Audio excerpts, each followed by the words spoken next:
Au lendemain de sa prise de fonction à la tête de la province éducationnelle Kwilu II, le nouveau prophète Yoïbokete Jean-Pierre a initié une série de réunions de prise de contact avec toutes les parties prenantes de ce secteur éducatif. Lundi 18 novembre 2024, il a échangé avec les agents et cadres de cette province éducationnelle, question pour lui de se présenter, mais aussi connaître ses collaborateurs. Dans son speech, il a rappelé quelques textes réglementaires et instructions qui régissent ce secteur, mais aussi présenté la stratégie sectorielle de l'éducation et de la formation 2016-2025 où le gouvernement s'engage à la construction d'un système éducatif inclusif et de qualité contribuant efficacement au développement national, à la promotion de la paix et d'une citoyenneté démocratique active.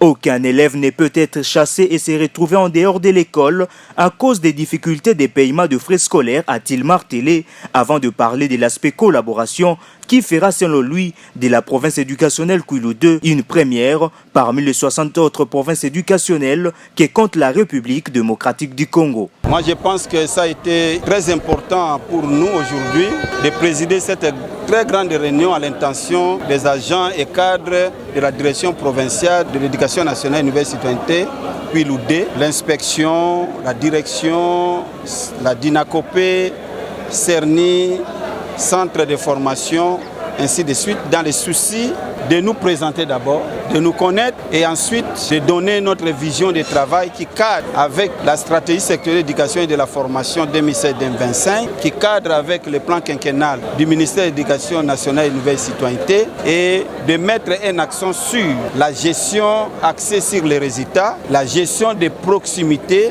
qui doivent être notre cheval de bataille pendant l'exercice de nos fonctions dans cette province éducationnelle.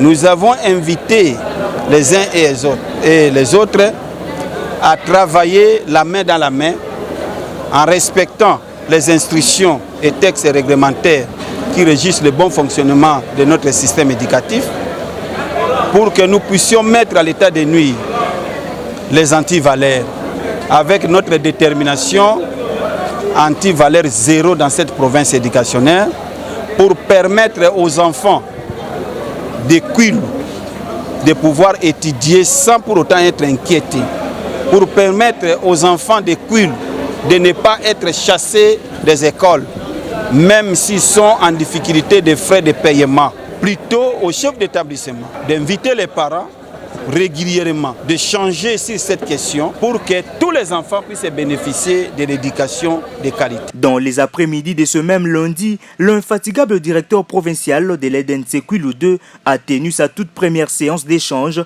avec les structures syndicales de cette province éducationnelle. Question de mettre en application le premier principe directeur de Madame la ministre de l'EDNC, Raissa Malou, qui préconise les dialogues permanents avec les composants de ces secteurs.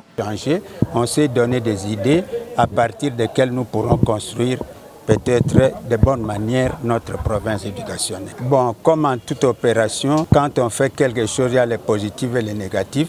Moi, personnellement, ce que je n'ai pas aimé, quand les autorités, vous êtes une grande autorité, vous êtes au-dessus de la mêlée, vous ne pouvez pas vous faire descendre par vos subalternes. Je pense que chaque personne, là où il se trouve, il exerce son autorité de façon correcte, les choses peuvent très bien marcher. Bon, les nouvelles autorités, comme tout le monde, je pense, nous ne pouvons attendre d'eux que de bonnes réalisations. Et nous allons les accompagner pour que les choses puissent se faire de façon normale. Nous serons tous contents si un jour on peut parler de notre province comme une province éducationnelle modèle, comme on l'était autrefois. Nous lui avons donné des informations. Il y a d'abord les problèmes qui concernent la nation peut-être, parce qu'il y a des revendications des enseignants qui sont d'ordre national, mais nous avons surtout épinglé sur les quelques cas qui peuvent concerner la ville de Guikuit.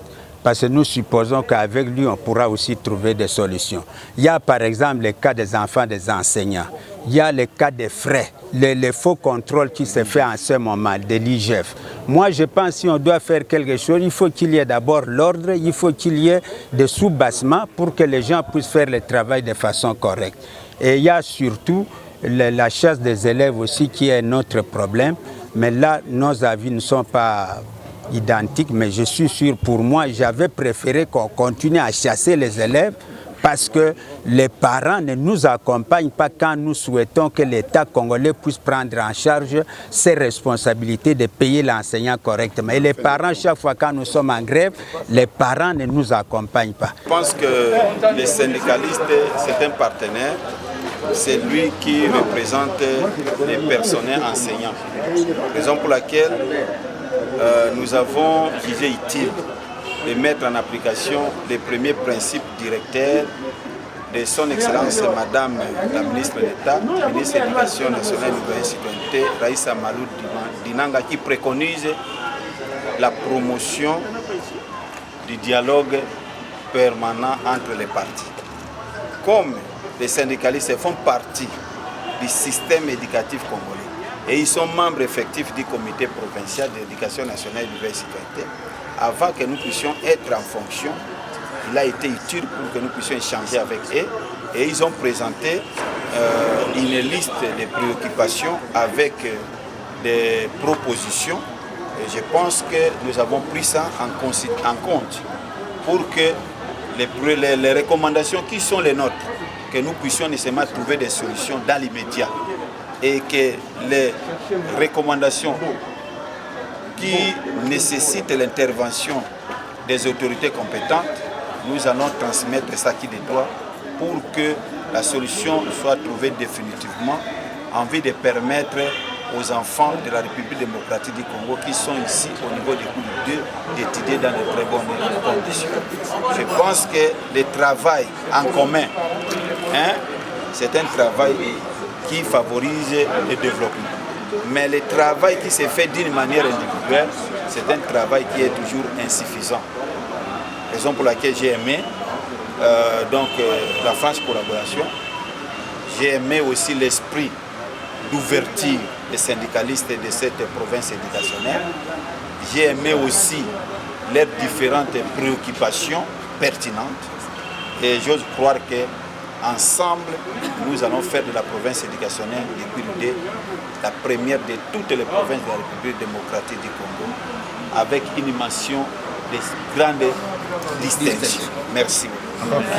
Bana Kikwit mpe ya bamboka pembeni mpona likambo ya ba-accessoire ya ba-telefone na bino solution ezwami maison sans commentaire azoteka ba-accessoire ya ba-telefone nyonso ezala Android mpe iPhone azoteka ba-anticasse simple mpe ba-anticasse fumé ba-pochette ba-câble mpe ba-boîtier original ba-bluetooth ba-airpod carte mémoire mpe ba flash disk ya original ba pile itel ya mike mpe ya minene ba câble pona ba box ba mini ventilateur rechargeable ba téléphone ya ba touche ba batterie ya ba téléphone Android mpe ezali ba chargeur batterie mpe ba accessoire mosusu ya lolenge na lolenge nyonso ezali maison sans commentaire mokonzi ya ba accessoire cellulaire na Kata Villa Kikwit. Adresse Ville Basse, arrêt Singa DC en face du magasin Congo Plus, non loin